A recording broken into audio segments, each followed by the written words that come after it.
atas nasihat dulu Kak Azhar ada senior, dulu Kak Nik Rosina lah, kan? Dia advise Kak Azhar, cari user tu. Kat mana dia berada? Dia mesti ada kat office. Cari dia. So, kita walaupun tak ada handphone, tapi kita ada phone, yang atas meja tu kan. Alhamdulillah, lupa dah nama dia sekarang.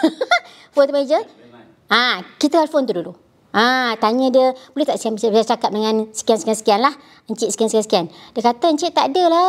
Macam saya CPM dulu ke ladang. Okey, siapa selain daripada dia yang boleh bagi ilmu tu? Ataupun info yang kita nak lah. So, bila dia kasih nama, saya pergi jumpa. Dulu kita rajin jumpa orang. Kita terpaksa adapt dengan situasi dulu. Macam mana kita nak dapatkan ilmu tu. Tak kira dah macam mana cara. Jadi saya rasa memang teknologi sekarang lagi bagus. Tapi macam mana pun as human being, kita kena pandai mendefinisikan diri kita. Mana kita nak bawa diri kita. Adapt. Masa Kak Azhar baru masuk